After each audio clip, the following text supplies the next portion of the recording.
Okay, so today I'm getting ready to pull the engine out of the R3. The other one's not built yet, but that's just about ready to be assembled and all that stuff. But I do want to pull this engine out because, well, there's no point in keeping it in there any longer. But see, everything's pretty much taken off of it and disconnected from everything. Let's see. Yeah, that's disconnected. So the only thing that's really keeping this engine in here is the engine mounts and the trans bolts. Other than that, it should be able to come right out. I don't think I'll need to take the hood off, but if I do, then I will. Whatever, it's just 4 bolts. And yeah, once it's out, I'm not gonna start disassembling it right off the bat. I want to keep it together just to have it as a reference point for where stuff goes on the other engine. It's pretty simple and straightforward, but once you start doing stuff and you realize, oh wait, I don't know where this bolt goes, or I don't know where this specific connector goes, it's always good to have like something to reference, just so that you don't mix stuff up, and when you try to go for the first start, then you don't run into issues like you forgot a ground or something like that. Because there's one specific ground on this that's very critical to running the engine correctly and may cause a lot of parasitic draw stuff and whatever. I know which one that is, but again, I want to keep everything connected on this one for now until that one's fully assembled, and I'll put all the stuff back on it, and that's where I'm at right now. I'm gonna get to getting this shit ready to pull out. 2 hours later. Well, that sure as shit wasn't fun. Yeah, you can tell by how shiny and moist my face is. Yeah, it was a bit of a deal to get out of the car in this scenario, but here it is in all its deadness. And yeah, from when the oh, there's no oil. And when that throwout bearing exploded, the defective one, after like 12,000 miles, you can see all the damage on the pressure plate. Still looks nice and shiny though, and well, clutch has plenty of life left in it. Yeah, the other side of the Racing Beat flywheel got pretty nicked up, but that's fine. It's not gonna really affect anything really. It just looks like shit is all. But yeah, all its nastiness and dirtiness all over the place. Most of it from Texas, all that buildup and stuff. But I'm gonna put this off to the side and get that engine all ready to build, and then build it, and then pop that in, and then I can drive this car again, and things will be nice. Okay, so sometime between 2 and 3 in the morning, and I decided to finish up prep for building the motor, and now I'm building the short block. So I'll show you where I'm at right now. So there's the irons all ready to go, and rotors are assembled. I left the other side unassembled because I'm just going to do that when they're actually in the motor and I'm assembling the engine. That way I don't have to worry about pulling corner seals out and stuff like that, and it'll just be easier overall. Housings are assembled. I decided to use red bearing grease instead of what was this shit I used before? Hylamar. And in my exhaiust 13B that I built, the Hylamar I was using was expired, so that's why when you go look at that video, it's all like fucked up looking and looks like excessive shit or whatever. That's just what I could get away with, but it didn't cause any problems, so I don't give a fuck. And if you have a problem with it, whatever, that's on you. But motor works and whatever. Anyway, let's see, doing solid non-drill dowels, and otherwise a completely stock motor, reusing apex seals that were originally used with these housings. So a lot of people are going to have a problem with reusing apex seals and stuff like that. These are so close to new, it literally doesn't matter whatsoever. And even if I were to put brand new apex seals with these housings, I would have arguably worse results with those versus these ones, which are already worn into the housings. And yeah, so yeah. Anyway, yeah, let's rebuild this sub 19,000 original mile engine and get my car back on the road.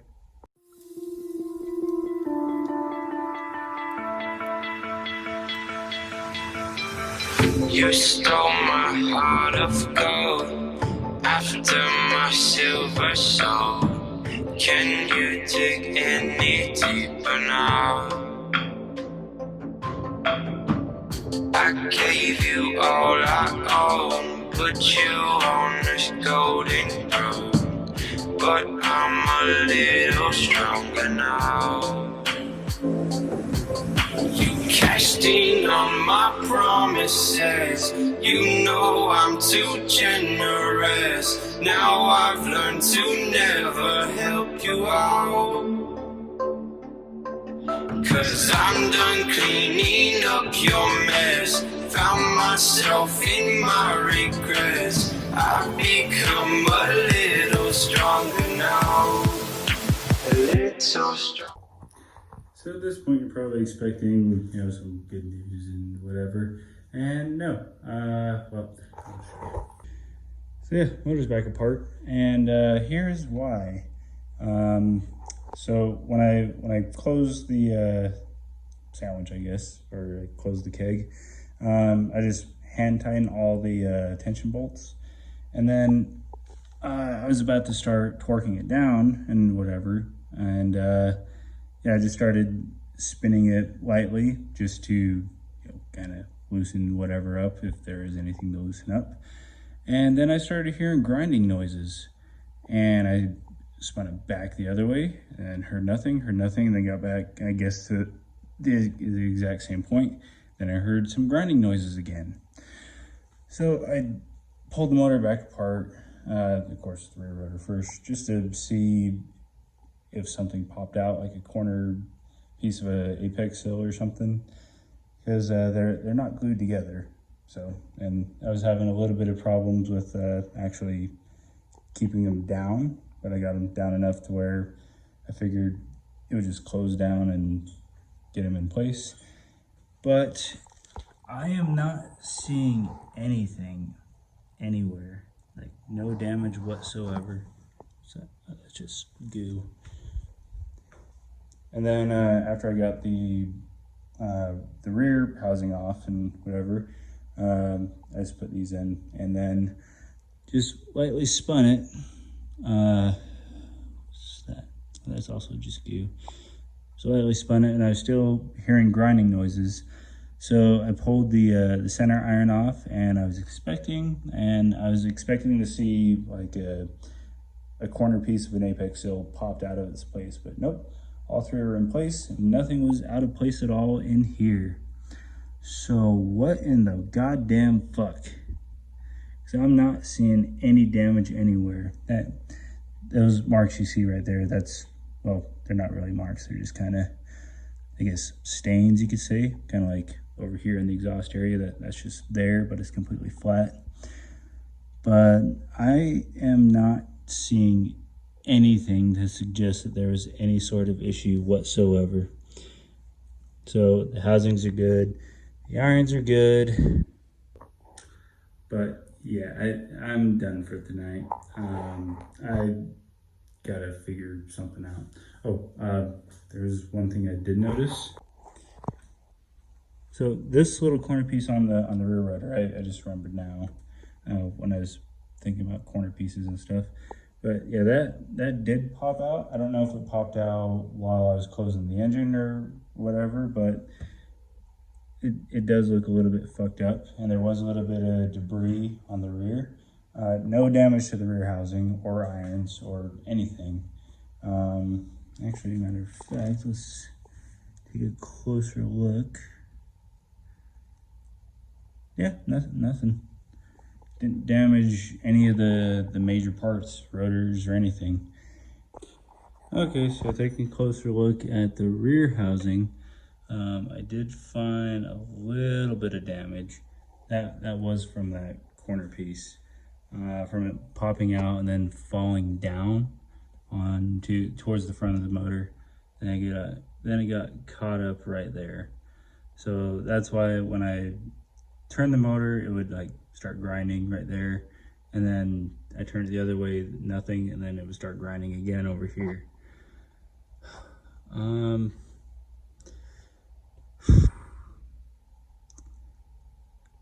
that might be enough to trash this housing. I don't know. I will get some second opinions on it. Worst case, I do have 2 other perfectly good housings I could use, but I'll see what I can do about this. See, the other thing to keep in mind is this is also the side that the long bead rides on, so it might be okay, but we shall see. But yeah, next round I'm definitely gluing those apex seals. But looks like I am gonna need to order at least 1 new corner piece, and so I think I'm gonna do what I did with the half-ass killer bee and glue the apex seal like main beam and the corner piece together. That way it's just 1 solid piece, or it's like 1 solid piece, and they don't move.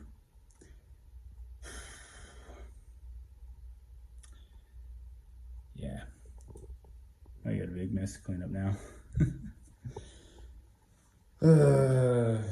I'm gonna go for a long walk. I need some fresh air after this.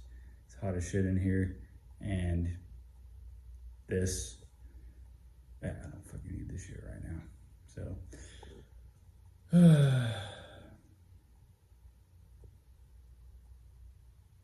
I feel very defeated right now. This sucks, but I got through it because nothing really got fucked up. So, I don't know. Maybe this will push getting my car back on the road. The RX-8, the RX-7's fine, but the RX-8, that'll probably get pushed back to 2 weeks from now. I don't know. We'll see.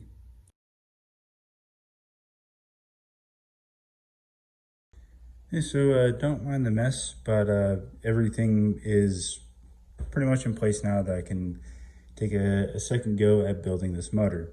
I just had to wait for a new corner piece to come in for that apex seal because it ate it. But yeah, everything is here now, so I can go ahead with assembling this motor. So let's go ahead and do that now.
Okay, so it is almost 1 in the morning. Where I'm at so far.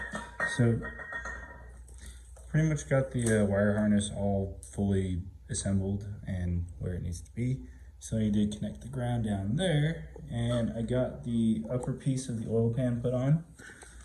And let's see, I didn't put that bottom piece on yet because I still have to make the surface all good and clean and shit, which I'm using a drill and a Brillo pad thing for.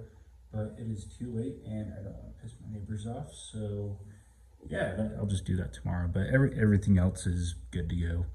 And yeah, I think my only mistake I made assembling this shit is that I put this on before, well, I put this and the oil metering pumps on before I put the wiring harness on and stuff like that. So getting the primary injectors connected in and stuff like that, that was not fun at all, but I managed and whatever. Let's see, the other thing that really sucks about this is that my pretty beautiful engine is gonna be all covered up and stuff. I mean, you can see the 13B Mazda logos and stuff like that. Like when it's in the car, you can't really see anything. You really have to look for the 13B Mazda logos in the car because the intake and stuff like that cover everything. And I think this is probably my biggest pet peeve with the EFI setups is it just goes everywhere.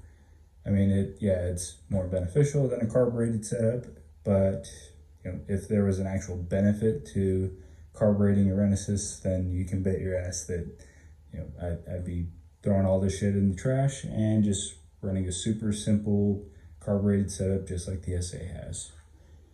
But this works really, really well and better than a carb ever will, so what the fuck ever. But I'm just that much closer to getting the 8 back on the road, and I'll have my nice comfy daily again with AC because it's fucking hot in the summer in Utah. And I can deal with it. I'm perfectly fine with it. I mean, I don't really care about it, but I do take my daughter to and from school every day, and well, I got a puppy now too, and they don't exactly deserve that kind of shit because it gets hot, like really fucking hot, especially in an all still body car. Yeah, it kind of sucks, but probably Sunday I might have this engine back in the car, and I don't know at what point I'm actually going to end this video or if I'm going to put this into like multiple sections of videos and stuff like that, but this is kind of over the place, so sorry about that, but whatever. I'm just trying to get this shit done. Oh, and that's also why I haven't really been recording any of the reassembly stuff aside from the engine. I really just want to get this shit done, and if you want to see like engine assembly, like accessories and stuff like that, videos on the SA about that. I mean, the RX8's more in depth, but I don't know, maybe I'll go over that with the engine that came out of the 8. And if you have questions about like how stuff goes together, how stuff works, what goes where, and let me know and I'll make a video about that.